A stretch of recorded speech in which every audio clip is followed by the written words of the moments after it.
Isang mapagpalang araw po ng Martes sa inyong lahat mga kapatid. Ngayon po ang ikalawang araw sa taong kasalukuyan 2024 at unang Martes sa kasalukuyang taon.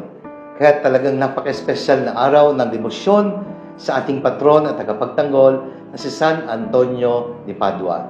Kaya mga kapatid, binabati ko po in a very special way ang lahat ng mga deboto ni San Antonio ng Padua at gayon din po ang lahat ng mga viewers, mga supporters, and followers of our daily gospel reflection. Salamat po sa inyong patuloy na pagtangkilik at pagsuporta sa gawain ito. Isa po kayo sa mga dahilan kung bakit kami po ay nagsisikap na ipagpatuloy ang apostoladong ito ng pagkapahayag sa mga salita ng Diyos mula sa mabuting balita araw-araw. Sa mga minamahal po namin benefactors, maraming salamat po sa inyong walang sawang pagtulong sa amin at ang Diyos na po ang bahalang gumanti sa inyong kagandahang loob.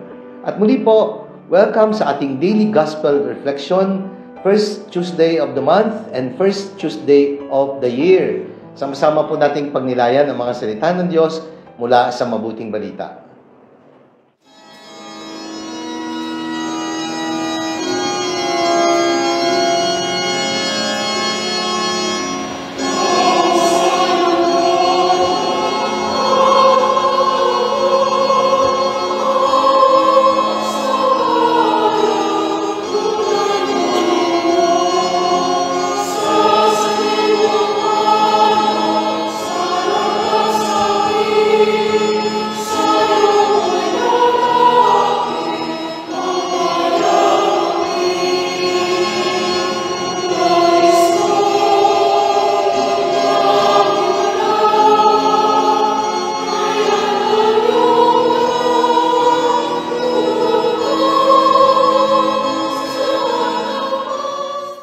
Mga kapatid, ngayon pong ikalawang araw sa buwan ng Enero sa kasalukuyang taon at first Tuesday of the year. Ngayon po ay pinagdiriwang din ang paggunita kina San Basilio at San Gregorio Nacianceno. Si San Basilio po ay tinatawag na Saint Basil the Great. San Gregorio naman po Nacianceno, sila po ay mga obispo at pantas ng ating simbahan. At ang ebanghelyo po na ating pagdinilayan ay mula sa Ebanghelyo ayon kay San Juan, chapter 1, verses 19 to 28. Ang pamagat po ng aking pagninilay ay nagsasabing, ipahayag ang katotohanan. Ang pagbasa po ng Ebanghelyo ngayon ay tila bumabalik sa panahon ng Adbyento kung saan nilalarawan po si Saint John the Baptist. Pinahayag niya ang buong katotohanan.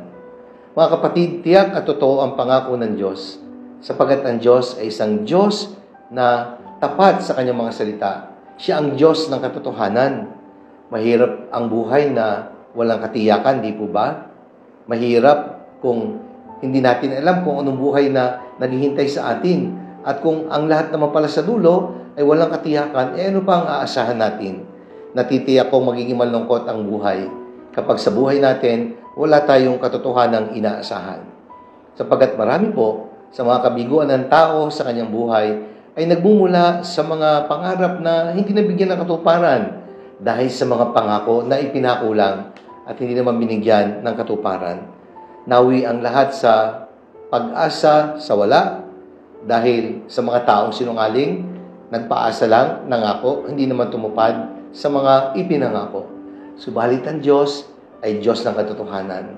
Malimit nga po nating sabihin at madinig, the truth will set us free. Totoo naman po, kapag ikay nakakulong sa bilangguan ng kasinungalingan, kailanman ay hindi ka magiging ganap na malaya at masaya. Sapagat marami po sa nagbibigay ng kasiyahan sa ating buhay ay nagmumula sa pagtanggap sa katotohanan at sa pamumuhay sa katotohanan. Oo nga, may mga pagsubok dahil sa katotohanan. Subalit ito'y magpapalaya sa atin at magbibigay ng tunay na kaligayahan. Ito ang mensaheng inihahatid ng buhay ng propetang si San Juan Bautista, ang propetang itinilaga para ihanda ang daan sa pagdating ng mananakop, ang Mesiyas na si Jesus. Sa kanyang pangangaral, ibinunyag niya ang buong katotohanan. Minahal niya ang katotohanan. Niyakap niya ang katotohanan at ipinagtanggol ang katotohanan, maging sariling buhay ay inialay para sa katotohanan. At dahil sa kanyang kababaan ng loob, Buong laya po niyang ibinunyag ang katotohanan tungkol sa kanyang sarili at sa ating Panginoong Hesus. Wala siyang ibang layunin, kundi ibunyag ang katotohanan at ihanda ang mga tao sa katotohanan ng pagdating ng tunay na Mesiyas. Mga kapatid, paano nga ba niya inihatid sa atin ang katotohanan? Una, itinuwid po ni San Juan Bautista, itinama ang mali at baluktot na pagkakilala sa kanya ng mga tao. Bakit? Sapagkat akala ng marami ay siya na yung Mesiyas na hinihintay. Subalit, dahil hindi naman insecure, wala namang yabang sa katawan, sinabi niya ang totoo, hindi ako. May darating na kasunod ko na higit na dakila kaysa sa akin. Nilinaw ni Juan Bautista na siya isang tinig lang na sumisigaw sa ilang, inaanyahan ang mga taong ihanda ang daan sa pagdating ni Jesus sa pamagitan ng pagsisisi at pagtalikod sa kasalanan. Pangalawa, sinabi lang niya ang katotohanan na higit sa kanyang binyag na ibinibigay ang binyag na ibibigay ni Jesus. Sapagkat hindi naman siya ang korderong mag-aalis sa mga kasalanan ng sanlibutan. Sabi nga niya, I baptize you with water, but the person coming after me will baptize you with fire and the Holy Spirit. Binyag sa apoy sa Espiritu Santo, yun ang tutunaw sa ating kasalanan. Yun ang papawi sa ating mga kasalanan. At yun ang tunay na magpapalinis sa atin sapagkat siya ang Panginoong Hesus na magpapatawad sa kasalanan ng sanlibutan. Binigyan din ni Juan Bautista na higit ang binyag na ibibigay ng darating na kasunod niya. Pangatlo, sinabi ni Juan ang tunay niyang papel sa buhay ng ating Panginoong Hesus. Alam niya na siya ay isang lingkod lamang at kapag nagawa na ang tungkulin, pwede na siyang mawala, pwede na mag-disappear. Hindi na ipagigiitan, hindi na ipagsiksikan ng sarili sapagkat ginawa lang naman niya ang kanyang misyon. Kaya nung mabalitaan po ni Juan Bautista ang mga bagay tungkol sa mga ginagawa ni Jesus, nagpasugo siya at ipinatanong sa kanyang mga alagad kung siya na nga ba talaga o maghihintay pa ng iba. At sinabi ni Jesus, sabihin ninyo, nakakakita ng mga bulag, nakalalakad ng mga pilay, pinalalaya ang mga bihag, at ang mabuting balita ay pinapahayag sa mga dukha. At nang mabatid ni Juan ang katotohanan, bagamat siya nasa bilangguan, buong laya niyang tinanggap ang kanyang kapalaran, niyakap niya ang kanyang kamatayan sapagkat siya ay pinagpagutan ni Herodes ng ulo habang siya ay nasa bilangguan. Mga kapatid, katulad ni San Juan Bautista na nangaral at namuhay sa katotohanan, maging totoo nawa tayo sa ating mga sarili at sa pagsasabuhay ng ating pananampalataya. Always strive to be the best version of yourself and not a second-rate version of someone else. Your beauty begins the moment you decide to be yourself. Sabi ko ni Coco Chanel. And I heard someone saying, it is better to be hated for what you are than to be loved for what you are not. Sabi ko nga minsan, mas tatanggapin ko pa ang sampal ng katotohanan kaysa ang halik ng kasinungalingan.